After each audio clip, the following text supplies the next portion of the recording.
Of course guys. Yeah, siyempre uwi na naman tayo, no? Para tayong papasok sa ano, no? Sa Palayan. Alright. So siyempre, ano nyo guys yung plano. So dyan tayo sunod. Sakay papuntang abroad uli. Joke lang. Alright, of course siyempre uwi na tayo, no? Alright, ngayon ay time check is brought to you by, of course, J Vlogger Solo Gang Gang. Alright. Siyempre, sobrang init guys, no? So 11 earlier in the morning, or first, sobrang init talaga guys. So siyempre ito yung time na uwi natin, no? Yan ang pinakamahirap sa broken time dito sa Saudi Arabia. So sobrang init talaga pag uwi mo, lalo pat medyo malayo ang iyong houses. Yeah, of course. So ramdam na ramdam ko talaga yung init. Wala pang wala pa namang service, walang ganern, of course. So kuripot ang ating boss guys.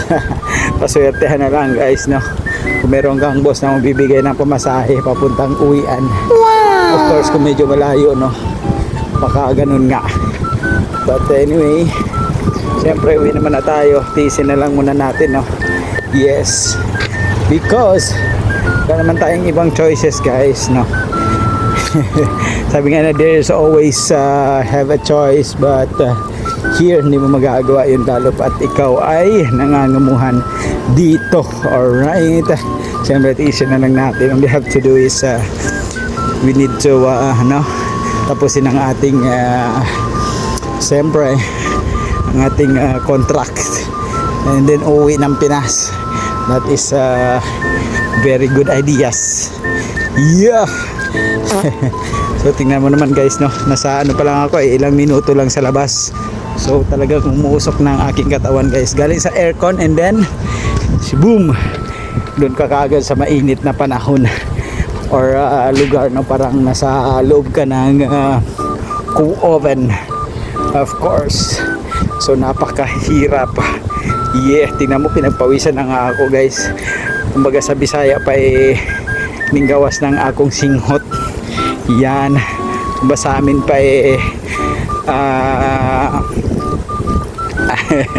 lumabas na aming pawis. Alright, I don't know. But of course, siyempre malapit na tayo sa ating bahay guys. Matatapos din to. Yeah. So ganito lang ating vlog guys. Alright, gang gang, si J Vlogger Solo. Yo.